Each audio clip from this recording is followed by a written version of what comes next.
And now, Healthline with award-winning medical correspondent Phil Rainier. Thanks for staying with us. If you're a woman, you probably are aware you should start getting your mammograms at age 40. The American Cancer Society still says so.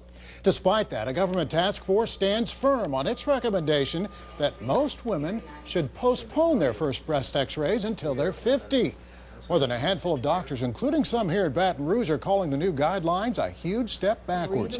Baton Rouge General has issued a statement from its Pennington Cancer Center saying it opposes any change that would put off mammograms. 25% of the women that we treat in this cancer program have breast cancer before the age of 50. 16% of those are between the age of 40 and 50.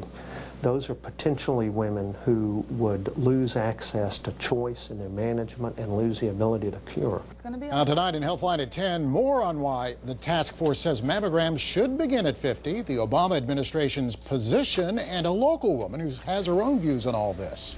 The Obama administration is backing away from a government report calling for a dramatic change in the age that women should start getting mammograms. But that genie is out of the bottle on this huge debate. Phil Rainier picks up the story in tonight's 9 Healthline report.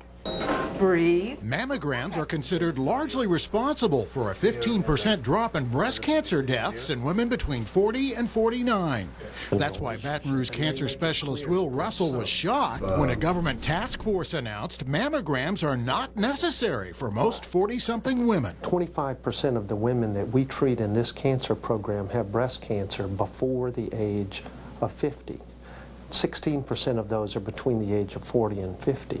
Under the new recommendations, women at low risk should not be screened until they're in their 50s, and then every other year. I hate it because... Betty Miles is from Baton Rouge. She's 49 and just found out she has breast cancer. Betty was lucky. She noticed the lump herself and was diagnosed early. Betty says she doesn't know how far her disease would have progressed if she'd waited until after she was 50 to have a mammogram. It could cost my life. One reason given for recommending low-risk women skip mammograms until they're in their 50s is too many false positives, x-rays that suggest there's cancer when there's not. But before that decision can be made, doctors will conduct a plethora of costly and ultimately unnecessary tests.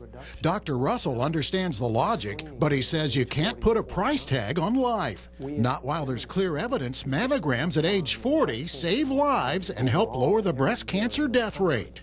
This is not the time to turn the clock back. With Healthline, Phil Rainier, WAFB 9.